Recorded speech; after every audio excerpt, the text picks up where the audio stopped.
It's taken 20 years and thousands of deals for me to craft the best contracts for real estate wholesaling on the planet.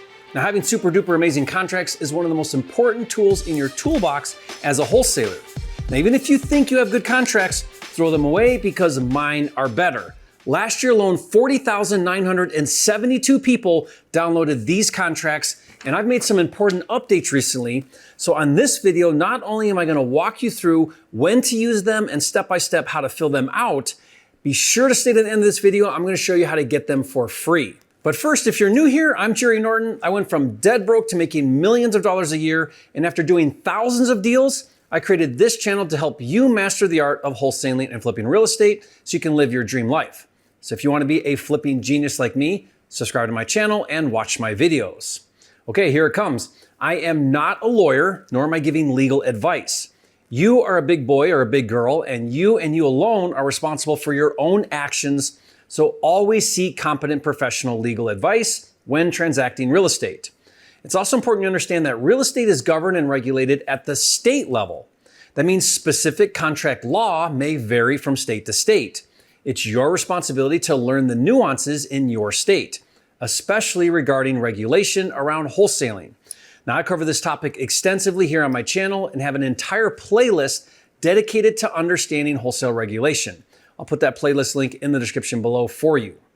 Now, as a result of this ongoing regulation, most of the new updates in my contract are about proper disclosure. In fact, as you'll see, disclosures are a big deal for me. Today, more than ever, you have to be crystal clear about your intentions. And as you may have gathered in wholesale real estate, everything hinges on the contract. Once it's in writing, the seller is committed and obligated to the terms of the contract, and as such, cannot sell the property to anyone else.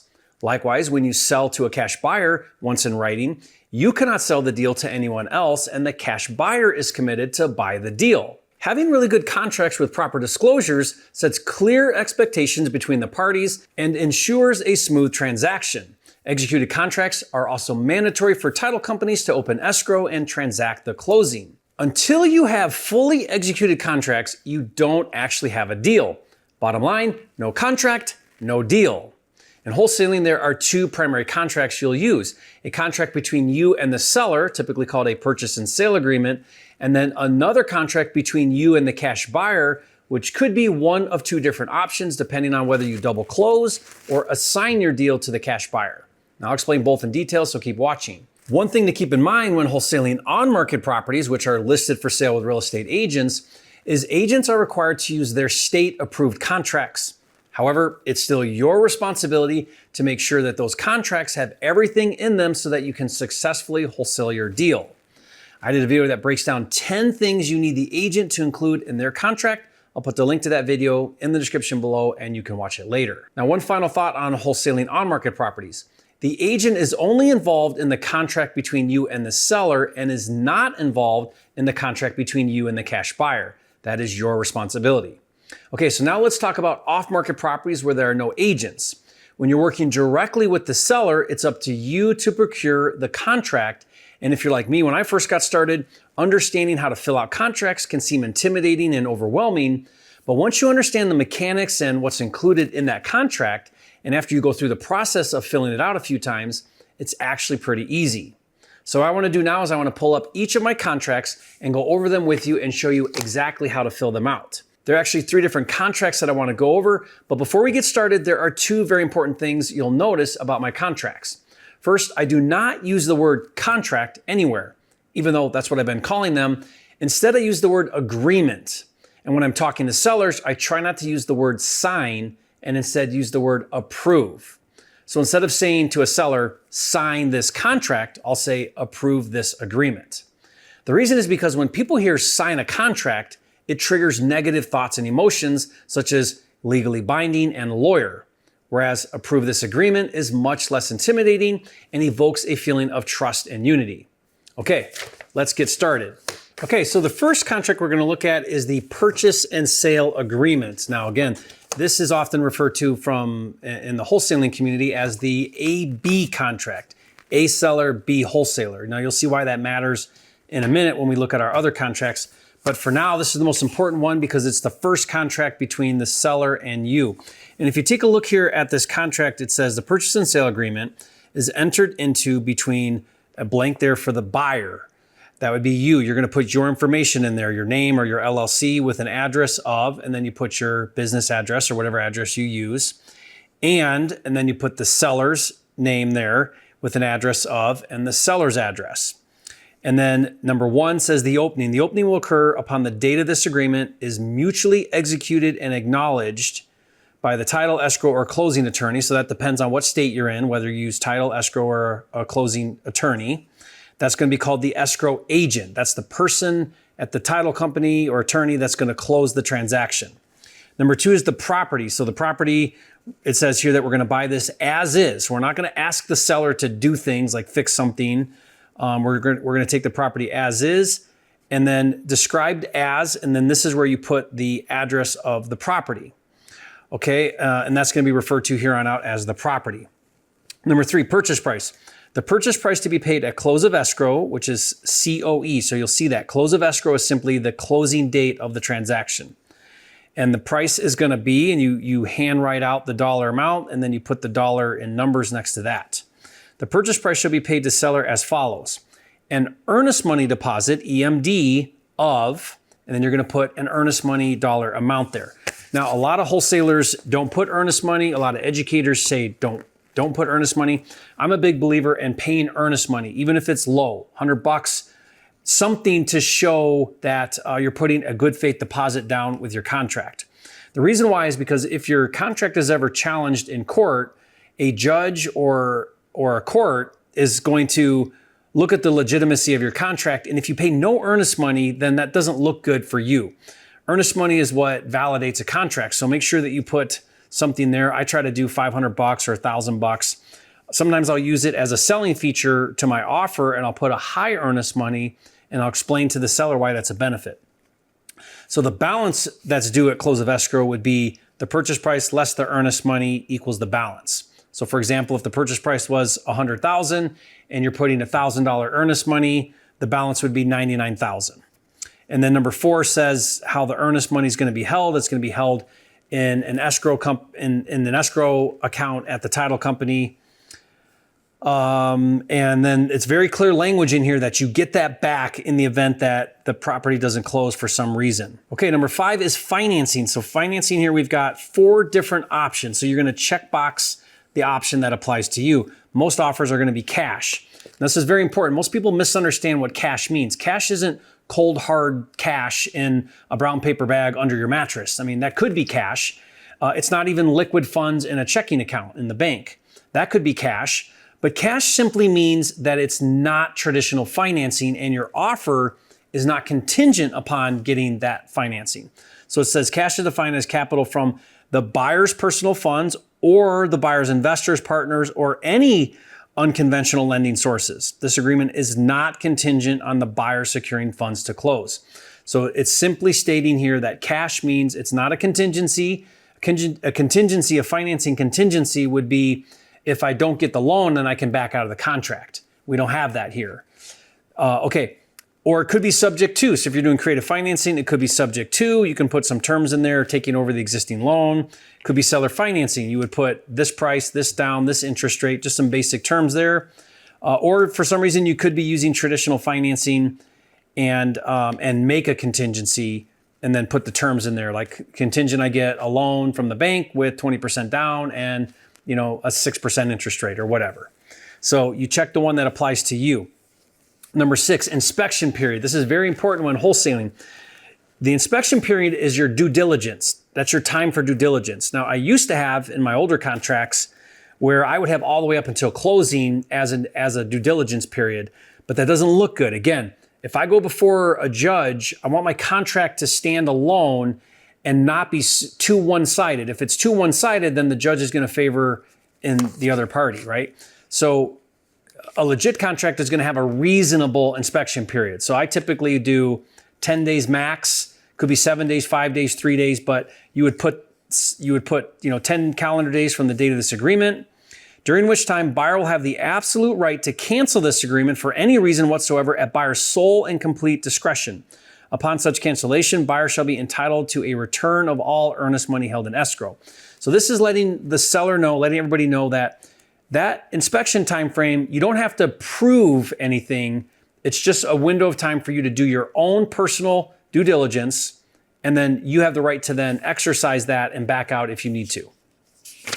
Okay, so that's page 1. Page 2 here is at the top, number 7, access to the property.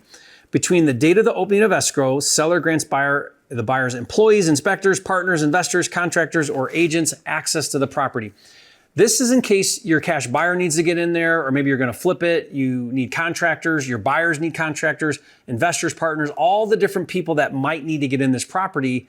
This is the seller is agreeing to give us access. Now, there's a couple different things that could be happening here. It could be vacant, it could be occupied by the seller, or it could be occupied by a tenant. So I have 3 different options. If it's vacant, then the buyer reserves the right to install a lockbox on the property, which will contain a key to the property provided by the seller. Seller acknowledges and agrees that the lockbox will permit the buyer access to the property. Seller acknowledges and agrees that there is a risk to having the lockbox, and that it's possible that an unauthorized person may go into the property and the buyer is not insuring against theft, loss, or vandalism. In other words, if somebody else gets in there, you're not held responsible for anything that might happen. Okay, if it's occupied, then we need to get the seller to, we need to give the seller notice.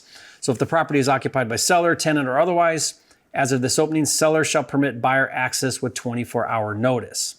And again, we want this in writing so that the seller can agree to this. And if it's, so let's go to number 8. If it's tenant occupied, a couple things need to happen here.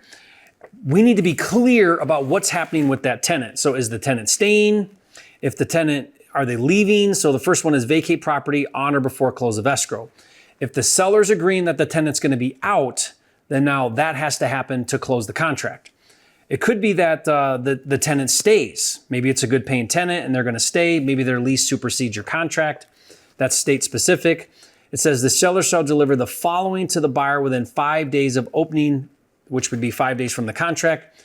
Current leases on the property, a certified rent roll, and that's going to be updated again 5 days before close of escrow, and evidence of a security deposit on hand, if any. So why do you need all that? Because your cash buyer is going to need that for them to decide if they want to buy the property and keep the tenant. Okay, number 9, the escrow agent. The escrow agent is the person at the title company or the attorney, depending on your state, that's going to close the contract, close the transaction.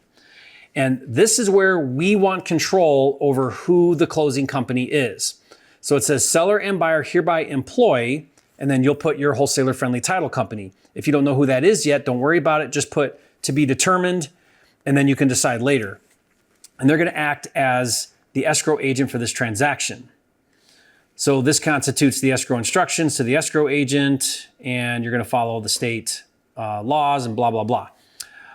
Okay, this is important here. Let me read this. Number 9 here. It says, hereby authorized and instructed to prepare and execute on behalf of the buyer and the seller an affidavit of property value using the purchase price for the established value of the property.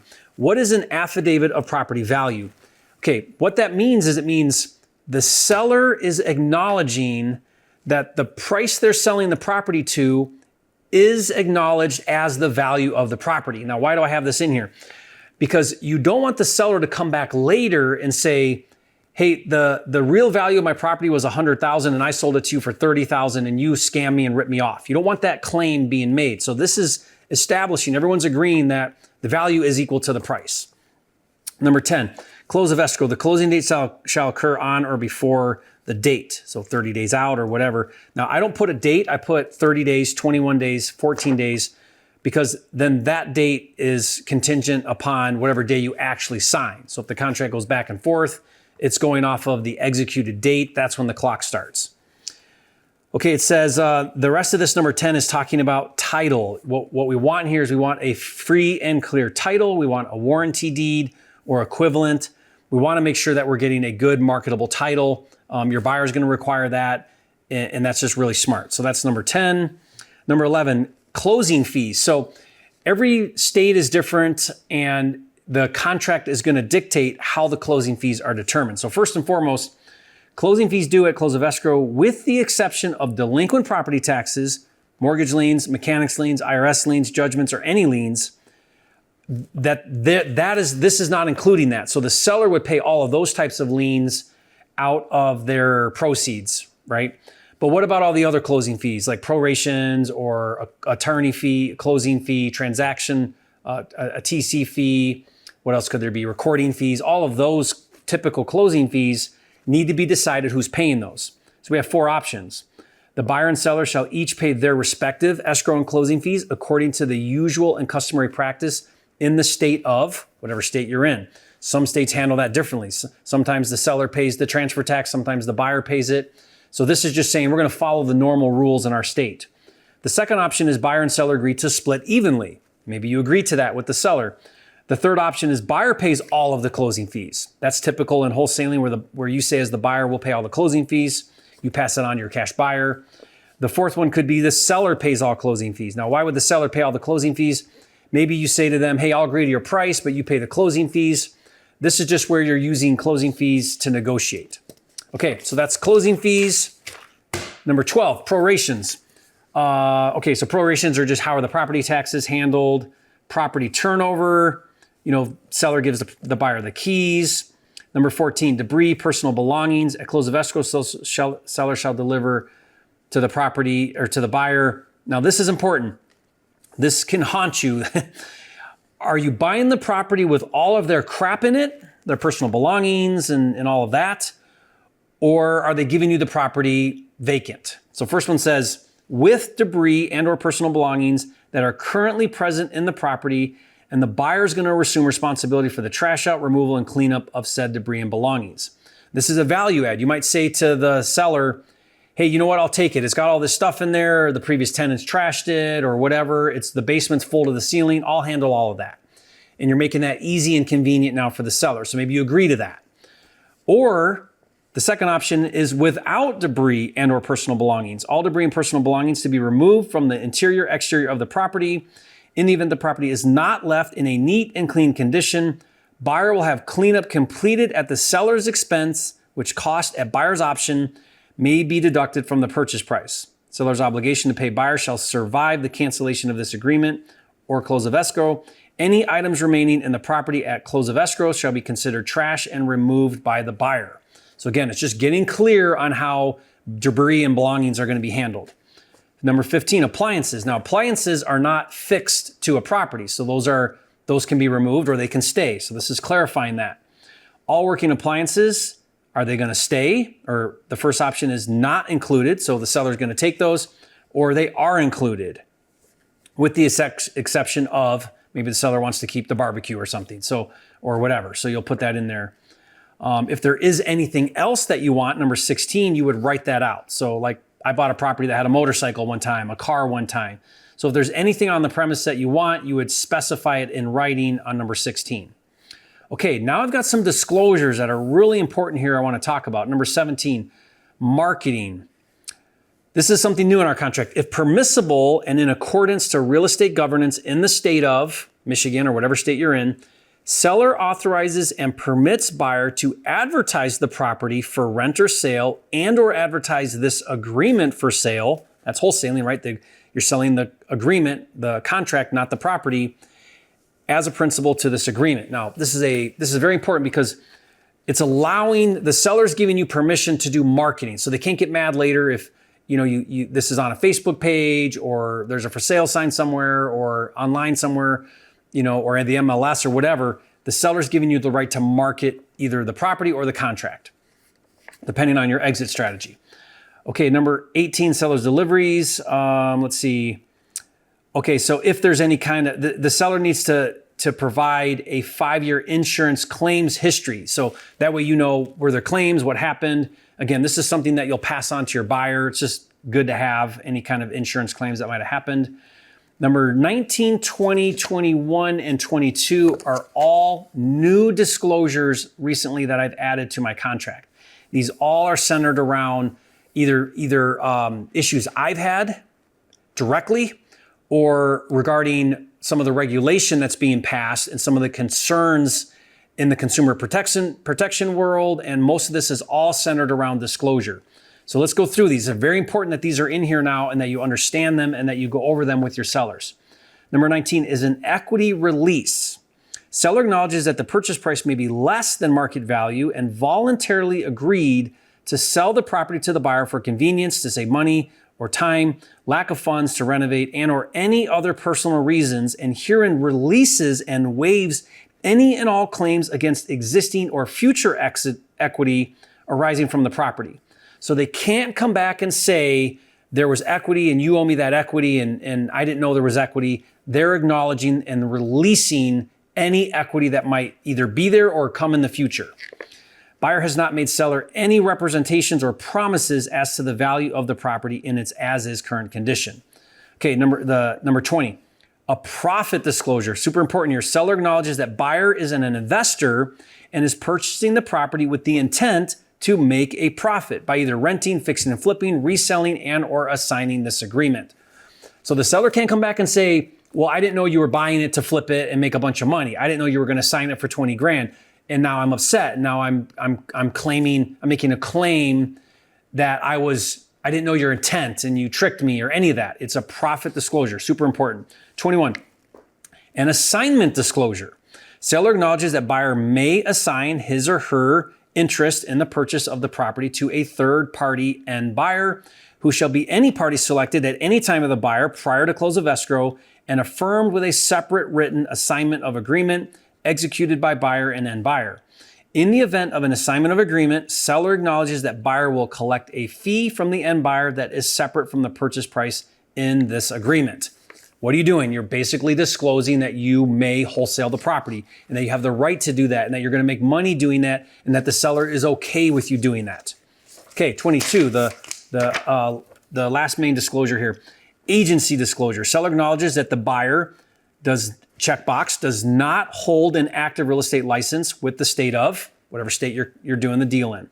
Or checkbox, seller does hold an active real estate license with the state of whatever state you're in.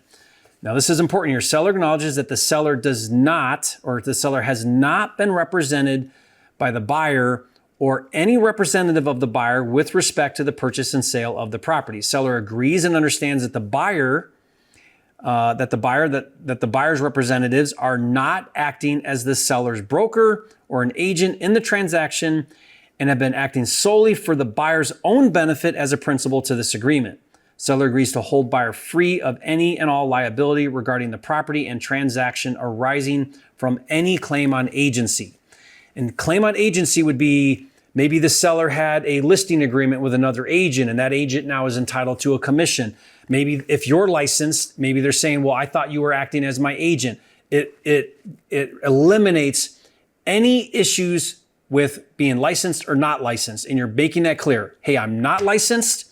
I'm representing myself, or I am licensed and I'm representing myself. Okay, super important that you do this. This is one of the biggest things around regulation from the real estate commissions is around holding a real estate license. Okay, some of these here I'm not going to go over all the way. Remedies, if the seller fails to comply, then here's how we're going to handle this. Lead-based paint, those are required by law. 25, representation by seller. Seller's giving you full representation. They're telling you everything they know. They're not hiding anything. They don't have another contract with somebody else, all of that kind of stuff. I'm not going to go through all of these. You can read through these if you want. There's no other agreements in place. Number 26, indemnity and release of claims. No one's holding you accountable for any claims on the property. Miscellaneous, time is of the essence. So that talks about the urgency. Hey, we really want to get this executed and done quickly. Any kind of notices that are going on here, how those are going to be handled. That's B. Let's see, 28C. Documents, the entire agreement, IRS and reporting, construing the agreement, partial invalidity, counterpart, survival. This is going to survive past a death, any kind of waivers, attorney fees. So some of this is just typical contract stuff, protecting you, protecting the seller, cooperation, binding effect, right to counsel. The seller has a right to get representation. You're going to follow all the governing laws in your state. So number O, you want to make sure that you're following, all of the real estate law in the state. And then acceptance, P, they need to accept. You want to give them a window of time, typically 24 or 48 hours to accept the agreement. 29 would be any other things that you don't have in here that you might want to add in here.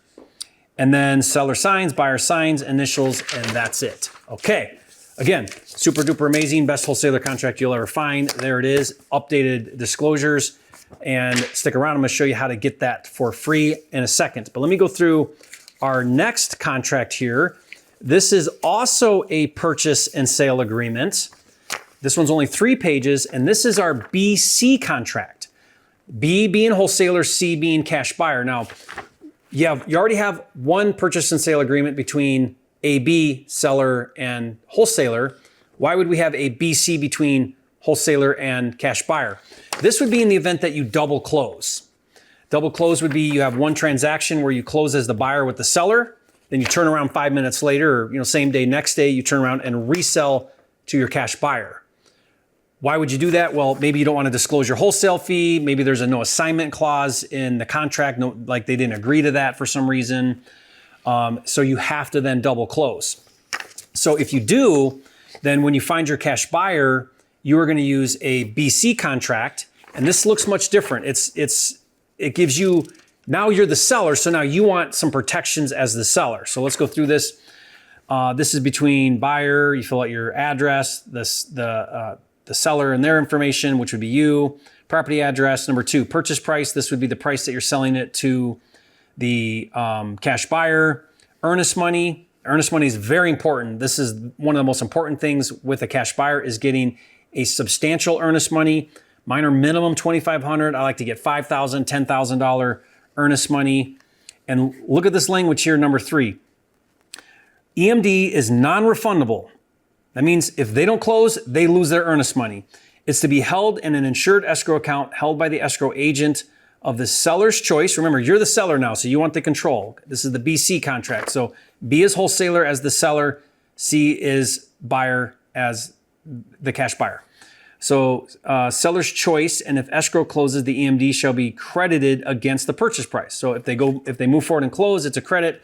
If this agreement is canceled by the buyer for any reason and the buyer does not close and fund close of escrow pursuant to the terms of this agreement is automatically terminated and the agreement serves as notice to the escrow agent to release the seller the earnest money deposit. So you don't need to go get permission. It just means if they default and don't close, you get their earnest money, and this is serving as instruction to escrow to give you that earnest money. Okay, so how do you prevent that from happening? Obviously, get a big earnest money.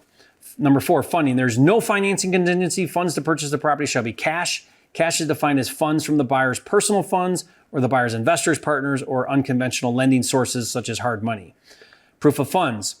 Buyer to provide hard proof of funds in the form of a bank statement and or approval letter from a hard money lender. No soft proof of funds here. Number 6, escrow agent, seller and buyer hereby employ, and that's going to be the same escrow and title, however you closed it, whatever you put in the AB contract, you're going to put here as well. You want the same closing agent doing both, right? The whole thing. Number 7, close of escrow, the closing date shall occur on, and then that's going to be the same date as your AB contract, right? They need to mirror each other. This is important here. It says time is of the essence with respect to all dates specified in the agreement. Any addendums, all deadlines are intended to be strict and absolute. If the closing does not occur by close of escrow, this agreement is automatically terminated and the seller shall return any earnest money deposits as liquidated damages. Okay, extension of close of escrow, you got to get that in writing. There could be a penalty for that if they push past that. Escrow fees, again, who's paying the escrow fees? You're going to mirror what your original contract has. That way it's super clear to your cash buyer.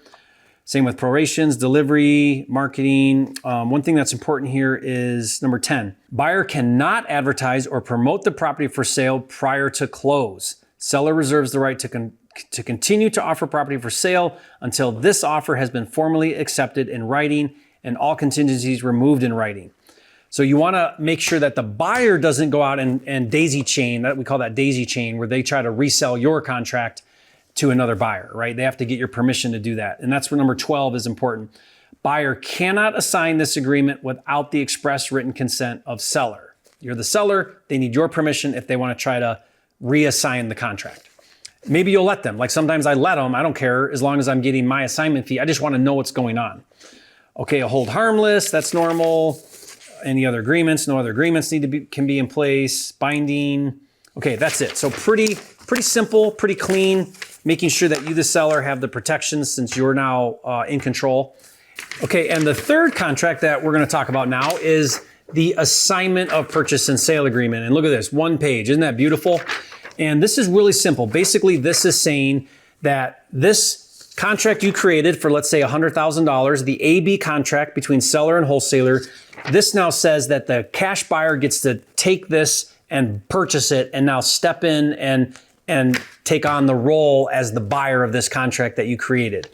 So the assignment made, it's gonna have that. It's gonna have the assignee. Now the assignee would be the cash buyer. The assignor would be you, the wholesaler. You're assigning your contract, you're the assignor.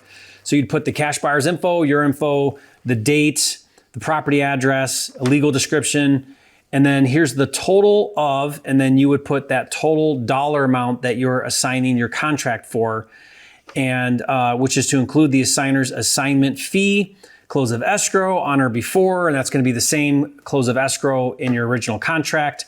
Further, assignee agrees to pay a non-refundable deposit within 24 hours of this execution of this agreement in the amount of, to be held by the escrow agent, which is refundable only if title is not clear and conveyable if escrow closes, and shall be a credit towards the fee. So the only way that the cash buyer could get back that fee, this is in the BC as well, the only way they could get that back is if for some reason they can't get free and clear title. Otherwise, if that buyer backs out, just like our BC contract, you get to keep their earnest money. Now, this is something new that we've added. This is one of the updates in my assignment. Assignee agrees to pay a transaction coordinator fee, a TC fee of whatever, $500 payable to your TC and due at time of escrow. Now, I use this all the time on my creative wholesale deals because I always use a transaction coordinator to close my creative deals, but we're also using transaction coordinators on just my normal assignments with a lot of my partners and a lot of my markets that I wholesale in. So this is great because this is now basically creating a fee that the cash buyer agrees to pay for. It would go on as a fee in the closing statement on the day of closing and paid for by the cash buyer. How cool is that? Cash buyer pays your fee for your transaction coordinator. So keeping on here, it says if assignee does not close by the close of escrow, assignee forfeits their deposit, and the escrow agent is hereby instructed to release the deposit to the assignor. So again, this is just saying that you're going to get their earnest money if they don't close. And then the assignee acknowledges and agrees to all of the terms of the original agreement, and they're liable for taking on all of the terms of the original agreement. And that's basically it. Super cut and dry. Once you get that executed, you now would have two things. You'd have the AB contract, that goes to title, they open escrow. Then when you get your assignment contract, you give that to the same closing agent and they close the deal, you walk out of there with your fee. Or if you're doing a double closing, you would have the same one, your original AB contract with the seller and the wholesaler, your BC contract with wholesaler and cash buyer. Both these go to the escrow agent and they do two closings back to back, and you walk out of there with the net proceeds between the two. And that's how we do it. Now, prior to the release of this video, I used to give away a free download link to my old purchase and sale agreement, but as of this recording, I've updated the link. So now it will give you this new and improved, super duper amazing and awesome updated version. All you have to do is go to wholesalercontracts.com to get the free download.